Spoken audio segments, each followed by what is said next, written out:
Hello friends, सोचिए आपको कैसा लगेगा कि आपने होम लोन के लिए अप्लाई किया हो, आपकी होम लोन भी अप्रूव हो जाए, लेकिन उसके 1-2 साल बाद आपको इनकम टैक्स या जीएसटी की नोटिस आ जाए। ये एक्चुअली में ऐसा हो रहा है। हो ये रहा है कि बहुत सारे फ्रीलांसर हो गए हैं, स्मॉल ट्रेडर्स हो गए हैं, ट्रांसपोर्टर हो गए हैं, या ऐसे लोग जो अनस्ट्रक्चर्ड अनऑर्गेनाइज सेक्टर में बिजनेस कर रहे हैं, जिनके पास कोई भी प्रॉपर इनकम की प्रूफ नहीं है।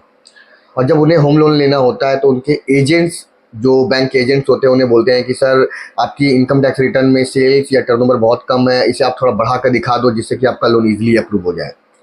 इस चक्कर में आपने खुद ही अपना इनकम टैक्स रिटर्न में सेल्स, अपना टर्नओवर को बढ़ा के दिखा दिया। यदि सर्विस के केस में 20 लाख से ज़्यादा के दिखा दिया हो, या गुड्स के केस में 40 लाख से ज़्यादा दिखा दिया, तो होता ये है कि आपको सेक्शन 22 ऑफ जीएसटी एक्ट, आपको जीएसटी रजिस्ट्रेशन लेना कंपलसरी हो जाता है। अब आपका रिकॉर्ड दिखा रहा है कि आपका टर्नओवर तो बहुत है, लेकिन असल में तो बिजनेस है ही नहीं।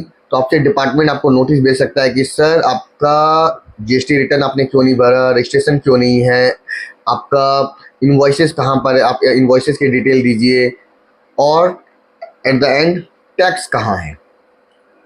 तो इस नतीजा क्या हुआ, आपको जीएसटी एक्ट में सेक्शन 122 के अगेंस्ट में आपको पेनल्टी भी लगाई जा सकती है। इनकम टैक्स में भी आपको मिस रिपोर्टिंग ऑफ इनकम या 143 की नोटिस आ सकती है, और इंटरेस्ट तो 1.5% पर मंथ वो तो है ही। तो मेरी सलाह ये है कि भाई आपको जब भी होम लोन लेना हो, जेन्युइन इनकम के ऊपर ही होम लोन ले। जितना आपका टर्नओवर है, आपके टर्नओवर के एक्चुअल टर्नओवर को दिखाएं। बढ़ा चढ़ा कर दिखाने का ये जो शॉर्टकट है आपको बहुत महंगा पड़ सकता है, बाद में बहुत ज़्यादा पेनल्टी आपको फेस करना पड़ सकता है। तो इस चीज़ से बचें और जेन्युइन इनकम शो करें, मिस रिपोर्टिंग ऑफ इनकम एकदम ना करें। Thank you.